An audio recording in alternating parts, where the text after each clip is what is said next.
안녕하세요. 저는 인천에 사는 35살 싱글맘이에요. 현재 인천의 한 대학교 앞에서 카페 운영을 하고 있습니다. 이것저것 해보고 싶은 마음에 유아동복 쇼핑몰도 함께 운영하고 있답니다. 투잡을 하며 육아까지 하느라 정신없고 힘든 건 사실이지만요. 한참 말을 하기 시작한 5살 된 아들과 저는 너무 행복한 일상을 보내고 있어요. 3년 전에 아버지가 돌아가셨는데 제가 이혼까지 하고 싱글맘이 될 수밖에 없었던 사연을 들려드리고자 해요. 그 사건을 계기로 사람은 겉만 보고 판단하면 안 된다는 걸 뼈저리게 느꼈거든요. 여러분들에게 제 이야기를 들려드리면 많은 공감이 될 것 같습니다. 저는 원래부터 사람을 좋아했는데요. 외동으로 자란 탓에 형제가 있으면 좋을 것 같다는 생각을 늘 했었습니다. 제가 외동인 이유는 엄마가 저를 낳고 자궁 쪽에 문제가 생겨 수술을 하셨기 때문이에요. 출혈도 심하셨고 원래 몸이 약하셨던 분이라 출산 후에 건강 상태가 많이 안 좋아진 상태셨죠. 결국 어머니는 수술 후유증과 합병증으로 제가 초등학교 3학년이 된 해 돌아가셨어요. 홀로 남겨진 아버지는 엄마의 죽음 슬퍼할 겨를도 없이 어린 저를 키우셔야 했지요. 아버지는 시골에서 농사를 지으시며 저를 부족함 없이 뒷바라지 해주셨어요. 1만 평 정도 되는 논에서 쌀농사를 지으시고 깨, 배추, 감자, 고구마 등 없는 게 없었죠. 주로 농수산물 시장에 직접 내다 팔기도 하셨지만 마트나 백화점에도 납품을 하셨답니다. 유기농으로 키우신 작물들이고 좋다는 입소문이 난 덕분이었죠.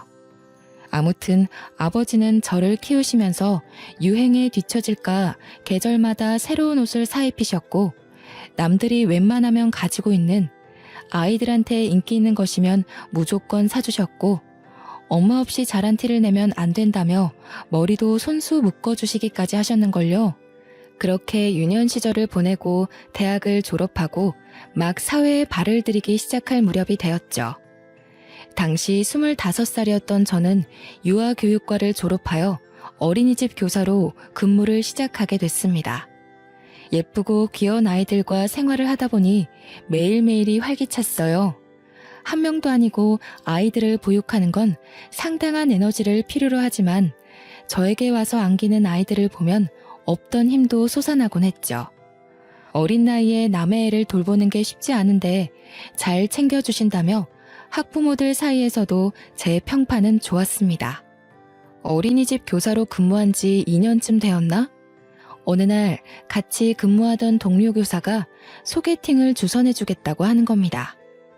모임에 갔다가 휴대폰을 하는데 우연히 제 사진을 본 지인이 소개시켜달라며 졸랐다는 거예요.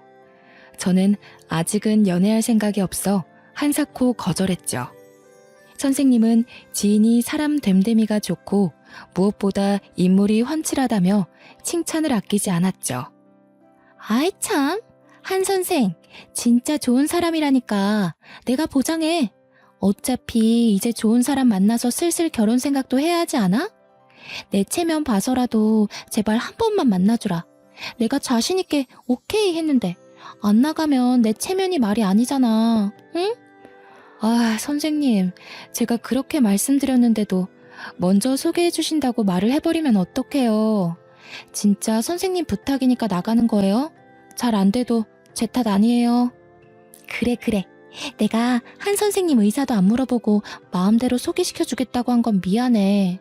그래도 아까운 사람이니까 소개시켜 준다는 거지. 나 믿고 한번 잘해봐.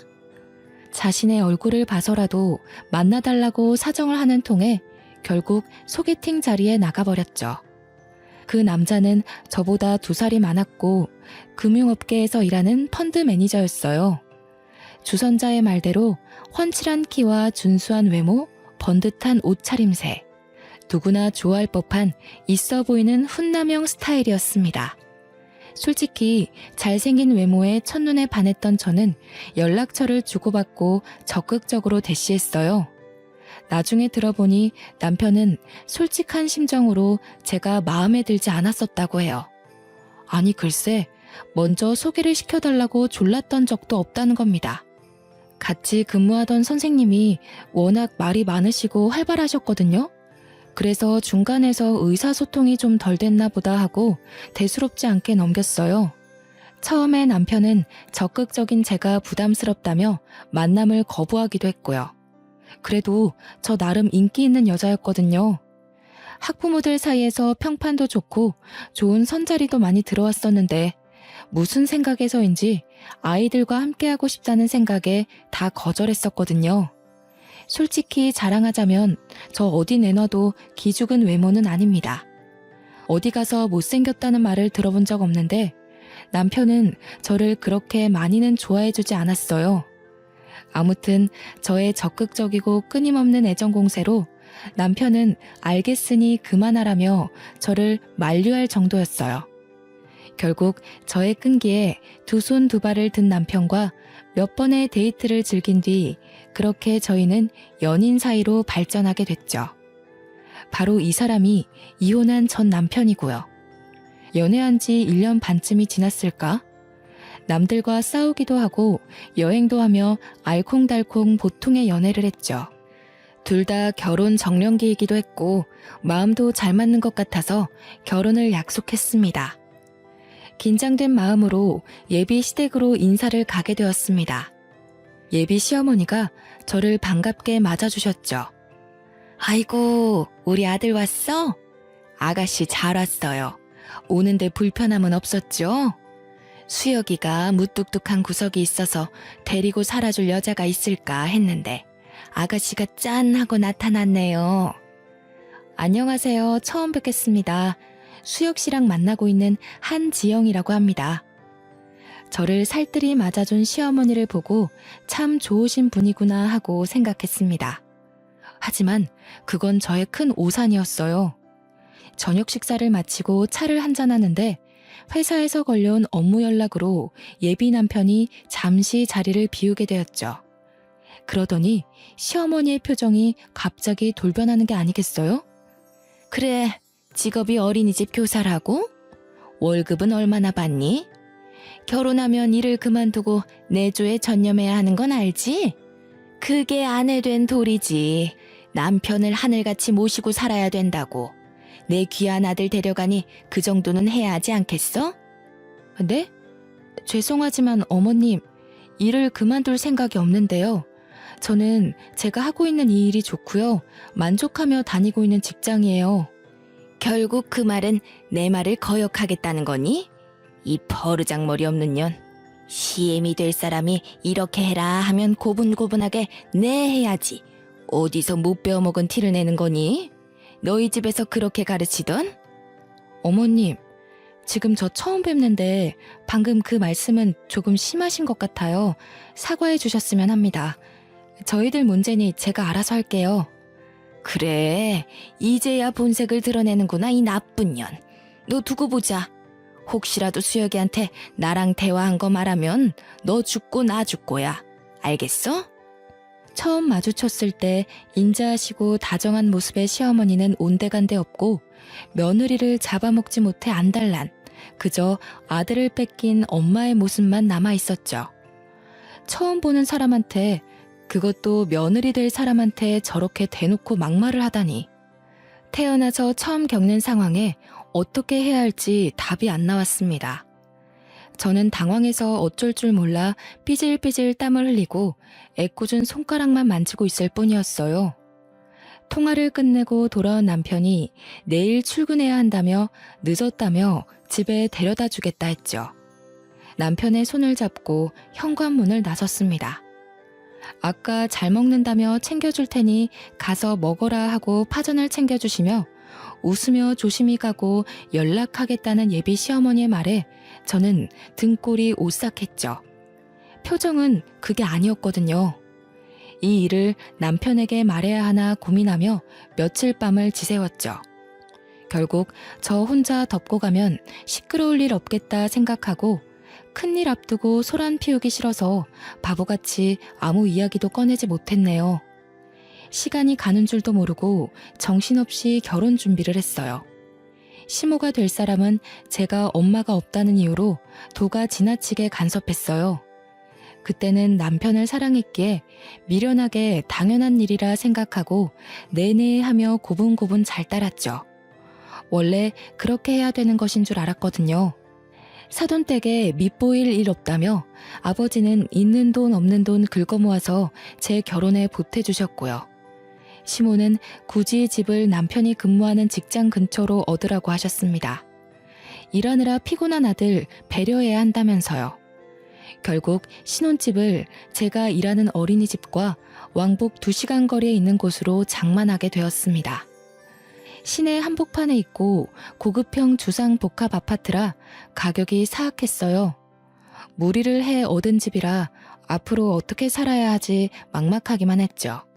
왕복 2시간을 대중교통을 타고 출퇴근하는 것은 여간 힘든 일이 아니었습니다. 시간이 흘러 상견례 날도 다가왔습니다. 아버지는 시골에서 먼 길을 올라오시느라 피곤한 상태셨어요. 하나밖에 없는 딸이 사돈댁에 밉보일까 걱정도 이만저만 아니셨죠. 상견례를 하기로 한 식당에 먼저 도착해 기다렸는데 약속 시간보다 20분 정도 늦게 시어머니랑 남편이 온 겁니다. 그래, 뭐 오는데 차가 많이 막혔나 보다 그렇게 이해하고 넘어갔어요. 그런데 아버지 면전에 대고 시어머니가 말씀하는 게 너무 가관이었습니다. 부족한 딸 자식 이렇게 시집 보낸다 하니 아쉬울 따름입니다. 제가 아이 엄마가 먼저 하늘나라로 가고 그래도 부족함 없이 키웠다고는 하는데 사돈댁에 누만 안 됐으면 하는 바람입니다. 저희 딸 잘 부탁합니다. 사돈, 지영이는 어디 가도 이런 신랑감 못 구해요. 우리 잘난 아들이 좋다고 하니까 결혼시키는 거고요. 지영이 아직 배울 게 많아 보입니다. 그리고 결혼하실 때 얼마나 보태주실 예정이세요? 필요하신 부분이 있으면 언제든지 말씀해 주세요. 딸아이 하나 시집 보내는데 그 정도도 못해줄 부모가 어디 있나요? 원하시는 게 있으시거든 아이들 통해서 말씀해 주시죠. 시어머니는 대놓고 아버지에게 얼마를 해줄 수 있냐며 무엇을 해주겠냐며 따지듯이 물으시더라고요. 요즘은 반반 결혼이 유행이어서 저도 당연히 그런 식으로 하겠지 했는데 귀한 아들이랑 결혼하니 그 대가를 치러라. 그런 뜻으로밖에 안 들렸어요. 상견례가 끝나고 이 결혼을 해야 하나 속으로 망설였지만 아버지께서는 사돈댁도 자기 아들 걱정하는 마음에 그렇게 말한 거 아니겠냐며 좋게 생각하라고 하시더라고요. 아니나 다를까 며칠이 지나 남편을 통해 예단 예물 목록을 보내셨어요. 목록을 보니 정말 기가 찼습니다. 집에 들어가는 돈은 반드시 각자 집안에서 절반씩은 보태야 하고 혼수 예산은 원래 신부가 해오는 게 전통이라며 가전이며 가구, 신랑에게 새 차를 뽑아줄 것을 요구했고 시어머니의 꾸민비 명목으로 2천만 원을 별도로 달라고 하신 게 아니겠어요?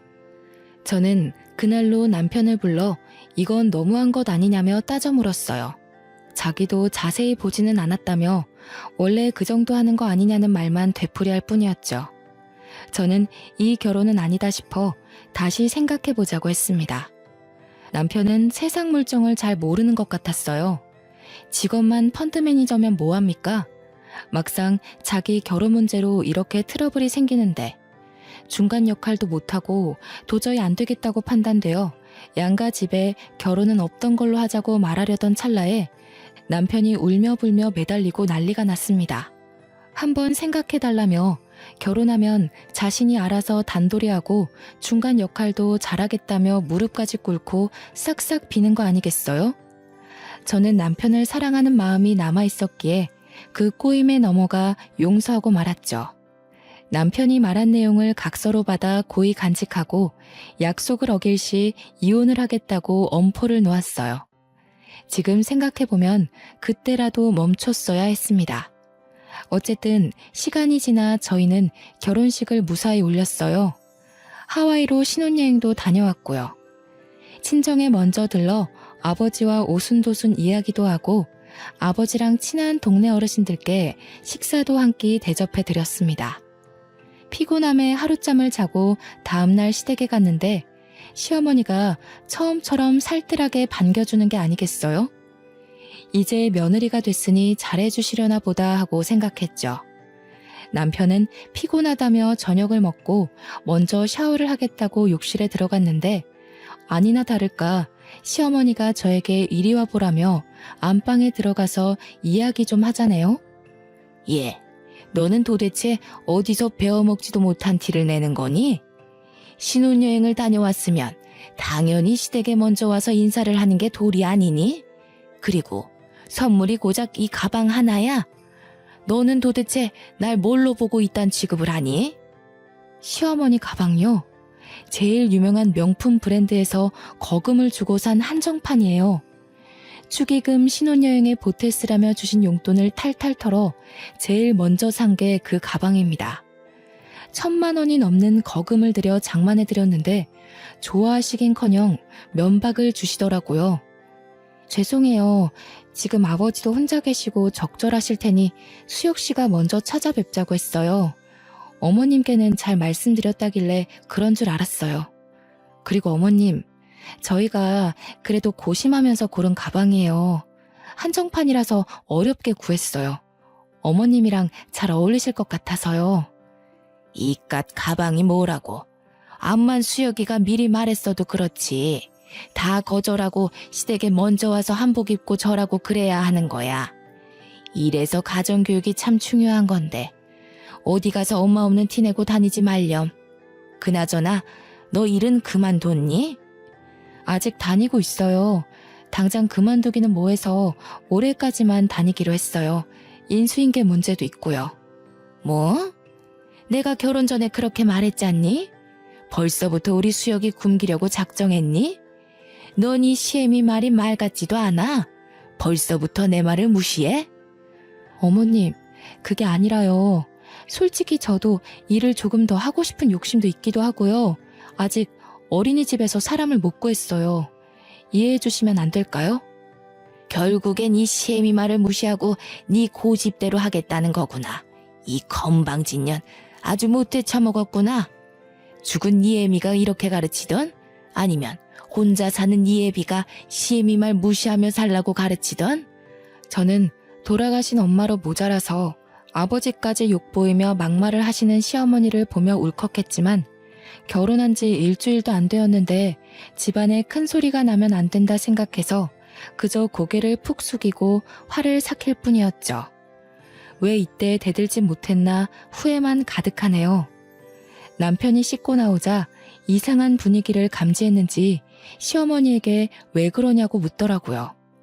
시어머니는 저를 걱정하는 표정으로 바꾸더니 신혼여행 다녀와서 애가 피곤한 것 같다고 데리고 들어가서 쉬라고 이야기하시는 겁니다. 그런 시어머니의 이중적인 모습에 겁도 났고 소름이 돋았죠. 그렇게 신혼을 즐길 새도 없이 우리에겐 아이가 찾아왔어요.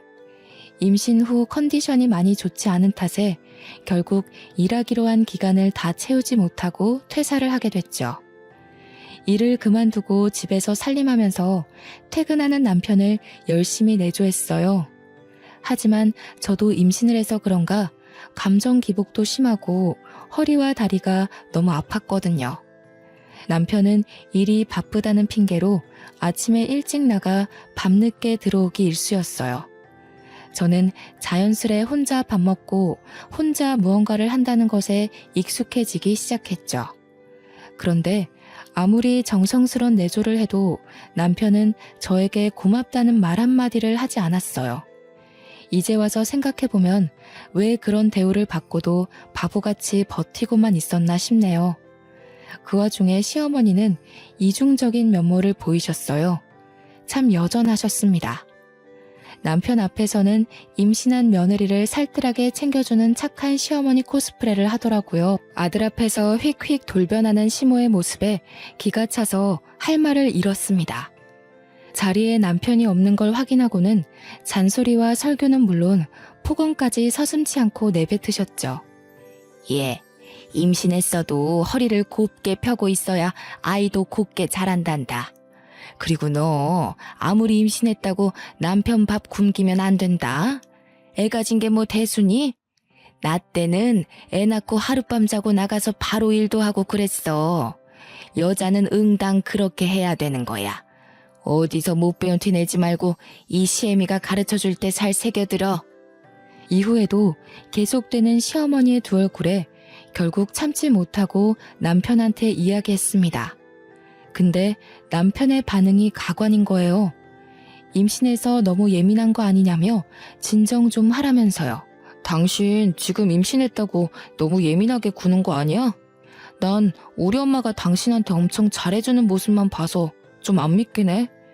그리고 이중적인 모습이라니 단어가 좀 그렇다.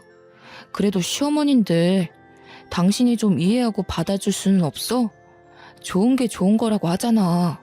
설마 엄마가 안 좋은 뜻으로 그런 말 할 사람도 아니고. 당신이 좀 예민한 것 같아. 당신은 내가 힘들다고 말하면 한 번쯤은 얼마나 힘들었냐고, 많이 힘들었냐고 위로해 줄 수는 없어? 진짜 너무하다. 다른 사람도 아니고 당신 와이프가 이렇게 힘들다는데 내 말에 공감 하나 안 해주잖아. 역시 남의 편이라더니 그 말이 딱 맞네. 조금만 참으라는 말이 그렇게 어렵냐?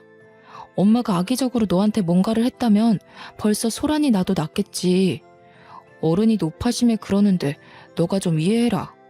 가만 보니 임신해서 그런가 왜 이렇게 사람이 신경질적이야? 뭐? 말 다 했어? 나 임신하고 하루라도 다리 뻗고 깊게 잠든 적 없어. 당신이야말로 나한테 관심 좀 가져. 그래도 제 딴에는 어머니 말씀처럼 남편 내조 잘해주려고 매 끼니 밥도 해먹이고 최대한 피로감을 풀어주려고 퇴근 후에 뭐 사달라고 따로 부탁하는 것도 없었거든요. 근데 저더러 참으라고만 하니 너무 기가 찼습니다. 막달이 다가올수록 둥그렇게 불러온 배를 부여잡고 일하는 게 쉽지 않았어요. 제가 낑낑대는 모습을 보이니 남편은 몸 생각부터 하라고 이제 식사 준비 안 해줘도 괜찮다고 하더라고요. 몸이 무겁고 움직이기도 벅찬 탓에 밥을 차려주지 못했지만 남편도 알아서 잘해 먹으니 걱정은 없었습니다. 며칠 뒤 어김없이 시어머니가 전화를 했습니다. 너 어제도 수혁이밥 안 차려줬다며? 걔가 착해서 그렇지. 너 왜 우리 아들 굶기니? 안 그러기로 나랑 약속까지 했잖아. 내가 애초에 너 같은 애를 집안에 들이는 게 아니었어. 서로 좋다고 하니까 마지못해 결혼시켰지. 에휴, 며느리 복이 이렇게 없어서야. 남편에게 말해봤자 저만 이상한 여자가 될 것 같아서 속에 꾹 담아두었어요. 제가 이러려고 남편과 결혼했나 싶을 정도로 한심하다는 생각도 들더군요. 아이가 태어나고 밤낮이 바뀌어가며 육아를 하는데 너무 힘들고 지치더라고요. 배고파서 우는 건지 어디가 불편해서 우는 건지 알 길이 없었어요. 아이는 저를 찾아 자주 보챘고 도저히 안 되겠어서 아이를 안고 저도 같이 몇 번 울었습니다. 한 번은 남편에게 아이를 잠시 봐주면 금방 씻고 오겠다고 했어요. 씻고 나오니 남편은 정말 아이를 쳐다만 보고 있는 겁니다. 아이가 100일이 지날 때까지 기저귀 한 번 안 갈아본 사람이에요. 아이를 낳고 조리원에서 수유하느랴 몸조리하느랴 정신없는데 남편은 편한 침대에 누워만 있고 제가 무얼하던 신경 안 쓰고 잠만 잘 자는 사람이었어요. 그렇게 점점 남편에 대한 기대감조차 없어져 갔죠. 어느 날 저는 청천벽력 같은 소식을 듣게 됐습니다. 아버지 옆집에 사는 친하게 지내시던 김씨 아저씨가 저에게 전화를 하신 거예요. 어이, 지용이 잘 있는가? 지금 좀에 심각해서 내가 전화를 했구먼. 한씨가 자전거 타고 오다가 그만 트럭이랑 교통사고가 나버렸어. 내가 연락을 받아서 급하게 병원에 데리고 왔구먼. 조금 상황이 심각하니까 어서 와야 쓰겄어. 아버지가 이웃집에 농사를 도와주고 집으로 오시는 길에 교통사고를 당하셔서 병원으로 이송했는데 생각보다 많이 위독하시다는 겁니다. 아저씨와 전화를 끊은 뒤 남편에게 연락해 아이를 맡기고 저 혼자 병원을 가보려고 했습니다. 여보, 어떡해? 아빠가 교통사고가 크게 나셨나 봐. 지금 병원에서 응급처치 중인데 아저씨 말로는 상태가 많이 위독하시대. 근데 나 애 혼자 두고 병원 못 가겠어. 그러니까 여보가 와서 잠깐만 애 봐주면 금방 갔다 올게. 뭐? 그런데 어쩌지? 나 지금 중요한 회의 중이거든. 조금 있다가 다시 전화할게. 뭐? 회의? 우리 아빠가 지금 돌아가시게 생겼는데 당신은 그딴 회의가 중요해? 막말로 당신 어머니가 다쳐도 이런 식으로 모른 척 할 거니? 아니잖아. 당신 장인어른이야. 회의고 뭐고 당장 집으로 와. 뭐래? 내가 중요한 회의라고 말했지. 잘못하면 몇 억이 순식간에 날아가는데 네가 좀 이해해주면 안 되냐? 바쁘니까 좀 끊어.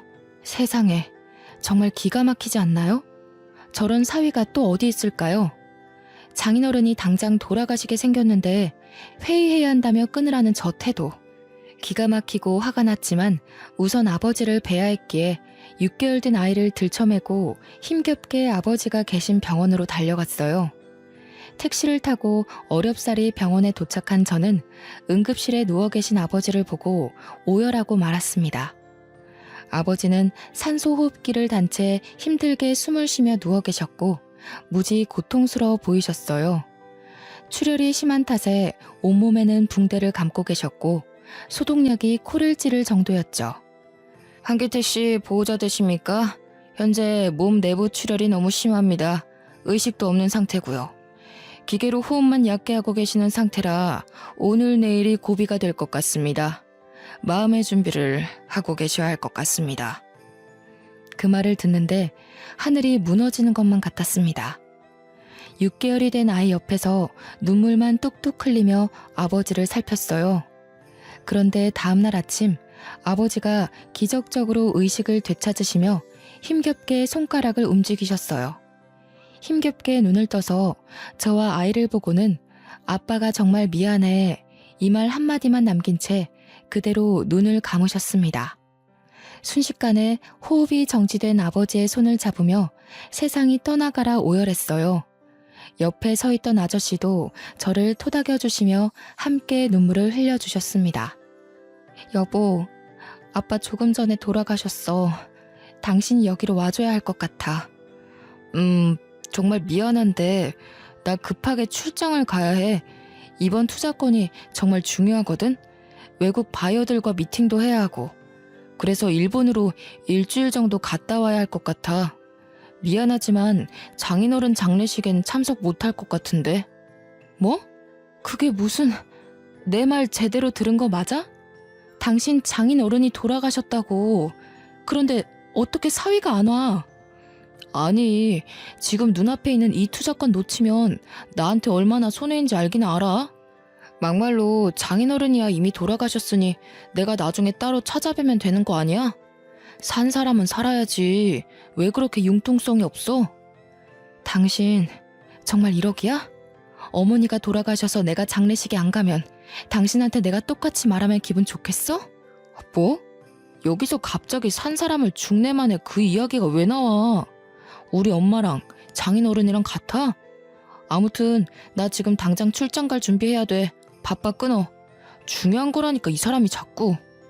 진작 이혼을 하지 않고 살던 것이 정말 후회가 됩니다. 장인어른이 돌아가셨는데 아무리 그래도 그렇지 그놈의 출장이 대수인가요? 저는 남편과는 더 이상 같이 결혼 생활을 유지할 이유가 없다고 생각했어요. 장례식이 끝나면 곧바로 이혼을 해야겠다고 결심했죠. 그 와중에 시댁에선 장례식장과 거리가 멀다고 사람 한 명 안 오고 고작 조의금 30만 원을 보내온 게 전부였습니다. 남편에게 몇 번 더 연락은 했지만 정말로 출장을 가버린 건지 끝끝내 받질 않더군요. 아버지를 황망히 보내드리고 오는 아이 달래느라 정신없이 장례식장에 앉아있는데 한기택 씨 따님 되냐며 어떤 사람이 찾아오는 게 아니겠어요? 안녕하세요. 저는 재산상속 전문 변호사 김윤호라고 합니다. 한기택 씨가 생전에 작성해놓은 유언장 전해드리려 합니다. 유언장에는 한기택 씨가 살아 생전 농사짓던 땅과 집, 나머지 재산을 모두 한지영 씨에게 상속한다는 내용입니다. 확인해보세요. 사실 집터와 농사짓던 땅이 가치가 있는 땅처럼은 보이지 않아서 애초에 상속 생각 안 하고 있었거든요. 별 기대를 안 했는데 그곳이 재개발 구역으로 선정되면서 땅값이 폭등했다는 거예요. 대충 계산해보니 15억 정도 되는 거금이었고요. 저는 장례식을 치른 후 은행, 서류 등 정리를 하고 집으로 올라왔죠. 차근차근 이혼 준비를 시작했습니다. 아버지가 살던 집과 땅은 모두 처분했어요. 상속세를 제외하고 정확하게 11억 7천만 원 정도 금액이더라고요. 남편은 제가 상속받는 사실을 모르는지 발인이 끝나고도 얼굴을 비추지 않았습니다. 그리고 남편이 돌아오기 전에 제 짐은 전부 싸서 새로운 보금자리에 모두 보내놓았죠. 그렇게 짐 정리가 얼추 끝났을 때 뻔뻔한 남편이 캐리어를 끌고 나타났습니다. 얼굴을 마주하고도 한마디 말을 걸지 않았더니 실실 웃으면서 자기가 미안했다며 이제부터 잘할게 한마디 말하고는 쏙 지방으로 들어가더라고요. 심지어 우리 아빠 장례식이 어땠는지 발인은 어디에 했는지 묻지도 않았습니다. 남편 모르게 이혼 전문 변호사를 선임해 이혼 소송을 위한 준비를 마쳐가고 있었습니다. 저 솔직한 심정으로요. 이제 와서 하는 말이지만 그때 남편이 혼자 고생시켜서 미안하다고 한마디만 했어도 이혼을 다시 생각해봤을 거예요. 아이를 생각해서라도 용서하고 살았을 거란 말입니다. 하지만 이미 사위로서의 도리를 저버렸고 우리 아이에게 아빠로서 의무도 다하지 않았기에 이혼 생각은 변함이 없었습니다. 이혼을 결심한 뒤로 집안일에는 손을 뗐죠. 아니나 다를까 며칠도 안 돼서 집안꼴이 정말 엉망이 되어갔습니다. 시어머니가 집에 와서는 집안꼴이 이게 뭐냐고 우리 아들 밥은 어쩌냐며 소리치는데 더 이상 들을 이유도 없고 더 듣다가는 제가 욕을 할 것 같더라고요. 그래서 아이를 업고 안방으로 들어갔는데 시어머니가 뭐 하는 짓이냐며 소리를 지르대요. 더는 못 살겠습니다. 아무리 제가 엄마 없이 자랐고 부족한 며느리지만요. 이런 취급을 받으며 살 수는 없어요. 아빠 노릇도 못하는 남편 뭐하러 수발하며 사나요? 저 이제 남편 필요 없으니까 직접 끼고 살면서 아들 밥 챙겨주던 알아서 하세요. 아이고 머리야. 저년 말하는 뽐새 좀 봐라. 너 내가 엄마 없이 자란 티 내지 말라고 했어 안 했어? 이게 오냐오냐 하니까 아주 기어오르는구나. 당신 말 다 했어? 내가 다 사정이 있다고 그렇게 이야기했는데 이러기야? 나가도 애는 두고 나가. 당신이 무슨 능력이 있어서 애를 키워? 능력이 없는 건 당신들이야. 장인어른이 돌아가셨는데 그깟 출장이 중요해서 처자식은 안중에도 없는 당신이나 그저 아들아들하며 끼고 살려는 시어머니나 똑같아. 당신 그 얼마 안 되는 돈 나는 필요 없으니까 개나 줘버려. 말이면 단줄 아냐 이년아? 가진 것도 없는 것 거둬줬더니 배은망덕하게. 네가 돈이 많으면 얼마나 많다고 그 난리야. 애비가 죽고 남겨준 유산이라도 있다던? 시엠이랑 남편 두고 집 나가면 잘 살 것 같니? 이 시건방진년. 말 다 하셨어요? 못 배운 티 내는 건 어머님이세요. 네, 저 유산 상속 받았어요. 아빠가 돌아가시면서 남겨주신 재산이 있더라고요. 저랑 지호 둘 다 평생 놀고 먹고 살 수 있는 돈이니까 신경 끄세요. 시어머니와 남편을 무시하고 집을 나서려던 그 순간 제 머리가 뒤로 획 젖혀지는 게 아니겠어요? 시어머니가 뒤에서 제 머리채를 잡았기 때문이었죠. 너 이대로 나가면 우리 아들 이혼남만 되잖아. 네 따위가 귀한 아들 혼사길 망쳐놓으려고 작정을 했구나. 아줌마, 한 번만 더 내 몸에 손대기만 해봐. 절대 가만 안 있을 줄 알아. 당신도 폭행죄로 고소해서 깜빵에 쳐넣어줄 테니까. 어디 한 번 더 해봐. 그리고 당신 아들이 이혼남 되는 게 나랑 무슨 상관인데? 나 이제 당신 며느리 안 할 거야. 아직도 내 말 못 알아먹어? 역시 머리에 든 게 없으니까 이해도 느리지? 아, 당신 어쩌냐? 너네 엄마 머리 회전 느려진 거 보니까 곧 요양병원에 모셔야겠다. 숨도 쉬지 않고 속에서 하고 싶었던 말을 내뱉어 버렸습니다. 그리고 시어머니와 남편을 있는 힘껏 밀치고 제 집으로 건너왔습니다. 며칠 뒤 남편은 저에게 끊임없이 연락을 해왔습니다. 유산 상속받은 걸 왜 이야기 안 했냐며 혼자 잘 먹고 잘 살 생각이냐며 소리치길래 아직 정신을 덜 차렸나 보다 하고 생각했죠. 제가 갖고 있는 재산 때문인 건지 남편은 갑자기 다시 한번 생각해보자는 말을 하더라고요. 저도 당장 이혼 소송을 하고 갈라설 수 있었거든요. 근데 이대로 끝내면 아쉬울 것 같아 한 방 먹여줘야겠다 생각했어요. 남편은 아니나 다를까 제가 상속받은 재산이 목적이었죠. 속에서 열불이나 당장이라도 얼굴을 죄다 쥐어 뜯어버리고 싶은 심정이었어요. 남편은 그동안 자기가 미안했다며 다시 화해하고 잘 살아보자고 웃으며 이야기하는 겁니다. 다 같이 잘 살아보자는 의미로 투자권을 제시하겠다는 이상한 말을 하면서요. 저는 일단 알겠다고 하고 일부러 화해하는 척을 했죠. 사실 회사에서 추진하고 있는 새로운 투자건이 있는데 여기가 대박이거든? 자기가 여윳돈이 있으면 내가 추천하는 종목에 투자를 해주면 안 될까? 나 믿고 투자하면 몇 배로 불려줄게. 5억만 있으면 돼. 나 투자해본 경험도 없고 그런 거 함부로 할 생각 없어.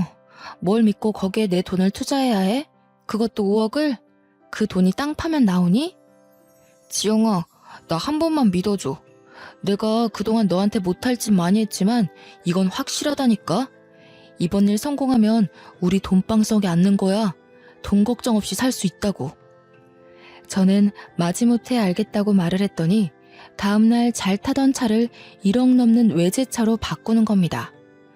5억을 투자하면 자신이 상당 부분 커미션을 받기로 한 건지 투자 계약서는 아직 쓰지도 않았는데 두 부녀는 김칫국을 원샷 때려버린 거죠. 심지어 지엄마한테 명품백까지 사주고 멀쩡하게 굴러가던 가전제품을 전부 새로 바꾸고 다니더군요. 눈치채셨겠지만 투자한다고 말만 했지 실제로 돈을 주지도 않았을 뿐더러 끝내버릴 생각이었어요. 투자금을 주기로 약속한 날이 다가올수록 저는 이를 갈고 있을 뿐이었죠. 그 와중에도 시어머니는 아들 카드를 신명나게 긁으며 명품관에 돈을 뿌리고 다니더라고요. 그렇게 보름 정도의 시간이 흐른 뒤 저는 돈 봉투 대신 이혼 서류가 담긴 봉투를 던졌어요. 돈 봉투가 아닌 이혼 서류가 담긴 봉투를 보자 이게 뭐냐며 노발대발 하는 겁니다. 저는 차분히 마음을 다잡고 이야기했죠. 그동안 곰곰이 생각해봤는데 당신과 나는 여기까지야. 이혼 서류에 도장을 찍던 사인을 하던 알아서 하고 거기에 적힌 주소로 다음 주까지 보내. 뭐?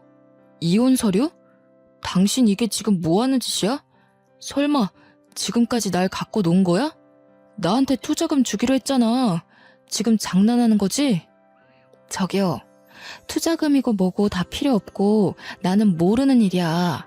이제 서로 볼 일 없는 사이 아닌가? 위자료로 거하게 물고 싶지 않으면 닥치고 도장이나 찍어. 버틸 수 있으면 버텨보던지. 오래 못 갈 것 같지만. 아니, 얘, 이게 도대체 무슨 소리니? 투자를 못하겠다니. 너 왜 말을 바꾸는 거야? 둘이 다시 잘해보기로 한 거 아니야? 그리고 투자해주기로 했으면 마땅히 해야지. 이제 와서 발을 빼? 아줌마, 제가 그쪽 투자를 왜 해줘야 되지? 설마 내 재산 탐내시는 건가? 그렇게 원하시면 조의금으로 보내셨던 돈 30만 원 돌려드릴게요. 그거 말고 저한테 한 푼이라도 쓰신 적 있어요? 없죠? 그럼 아줌마도 잔말 말고 제 인생에서 꺼져주세요 좀. 이게 이제 돈 좀 생겼다고 시애미까지 잡아먹으려고 작정을 했구나. 그래, 너 돈 좀 생겼다기에 어떻게 구슬려서 등골 좀 빼먹으려고 했다. 그게 왜?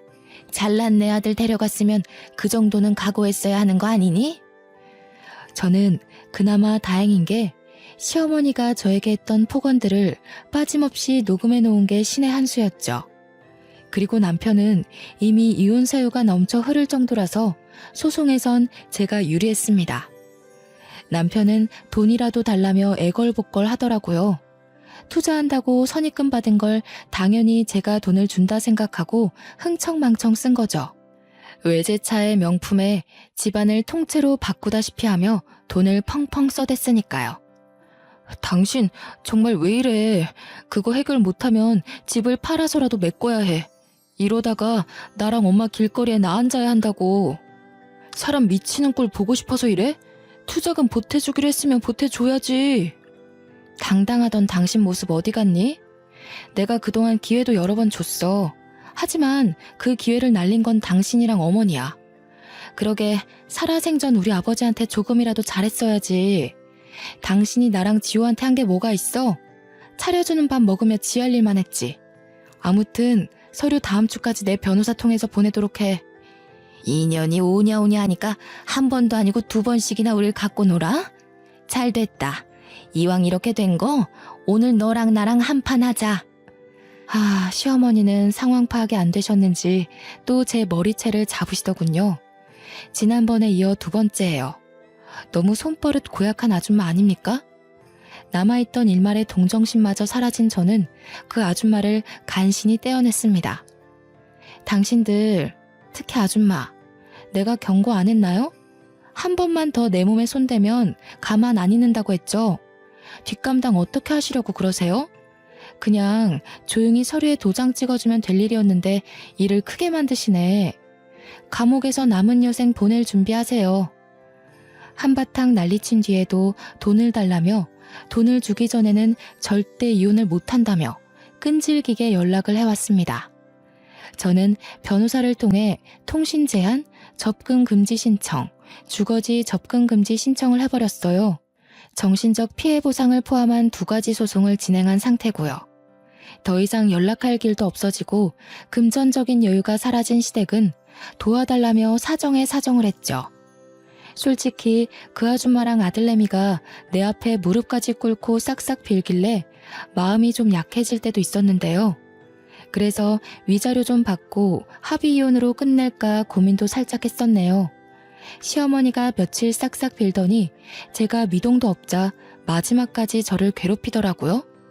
이 악마랑 싸워도 이겨먹을 년 같으니 너를 애초에 집안에 들이는 게 아니었다.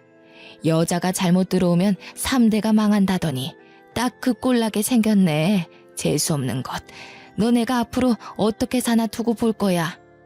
아줌마, 아직 정신 못 차리셨나 봐? 그쪽 아들과 저 이제 아무런 사이도 아니에요. 그리고 저 요즘 아줌마 때문에 녹음기 들고 다녀요. 물론 아줌마가 금방 욕한 것도 다 녹음되어 있어요. 심심한데 경찰서 한번 갈래요? 완강한 태도로 대하니 더 이상 말은 않더라고요. 결국 저는 봐주는 것은 뒤로 하고 그대로 소송을 진행하기로 했습니다. 당연히 제가 모은 증거들이 도움이 되어 저는 승소했죠. 시댁은 저에게 위자료 5천만 원과 정신적 피해 보상금까지 더해 총 7,800만 원을 배상하라는 판결을 받았고요. 돈이 없던 그들은 어떻게 7,800만 원을 주냐며 생떼를 부렸지만 집이든 차든 명품백이던 갖고 있는 거 전부 팔면 되겠네요 한마디 해주고 나왔어요. 정확히 2달 뒤 7,800만 원을 배상받았고요. 그 뒤로 어찌 되었는지 알 수는 없지만 변호사를 통해 들은 바로는 전 남편은 시댁 집까지 팔아서 위자료를 겨우 메꿨다고 하더라고요. 그리고 투자권 유치에 실패한 남편은 책임을 물어 회사에서 잘리고 일용직까지 전전하며 구직 활동을 이어오고 있다고 전해 들었네요. 그렇게 2년이 지난 지금은 재택근무로 유아동복 쇼핑몰을 운영하고 있어요. 처음에는 한 달에 100만 원도 수익을 내지 못했거든요. 그런데 꾸준하게 인터넷 홍보를 했더니 금세 맘카페에 소문이 제대로 나서 매출도 상승해 월 5,600만 원 정도의 수익을 내고 있고요. 또 이대로 만족하지 않고 남는 시간을 활용해 카페를 차렸어요. 투잡으로 일하니 월마다 제가 가져가는 수익은 어마무시했습니다. 물론 아빠가 제게 남겨주신 재산이 아니었다면 힘들었을 거예요. 시간이 흐르고 카페도 어느 정도 적응을 하니 벌써 이혼을 하고 싱글맘이 된 지 5년 차가 되었네요. 아이가 이제 말문이 트여 대화할 맛도 생기고 하루하루 다르게 커가는 모습을 보며 지내고 있는데요. 가끔은 이혼이라는 흠이 생겨 아이가 훗날 우리 집은 왜 남들과 다르냐고 물으면 어떻게 설명을 해줘야 할지 막막하기도 합니다. 제가 당당하고 떳떳한 모습으로 살면 나중에 아이가 저를 이해해 주리라 생각해요. 제 선택이 앞으로의 더 나은 우리를 위한 선택이었음을 이해하고 존중해 주지 않을까요? 앞으로 제 앞날은 더 창창할 거니까요. 저도 제 인생에 있어 이런 고난과 역경을 이겨내고 지금은 행복하게 잘 살고 있는데요. 여러분도 제 사연을 읽으면서 공감되는 부분도 있으셨을 거고 그렇지 않기도 하셨을 거예요. 세상을 살다 보면 사람마다 살아가는 인생은 다 달라서 무궁무진한 것 같아요. 희망 속 삶은 보석처럼 반짝인다는 말이 있듯이 앞으로 여러분의 앞날에도 반짝반짝 빛나는 일만 가득할 거라 믿어요. 저의 긴 사연을 읽어주셔서 감사합니다. 행복하세요.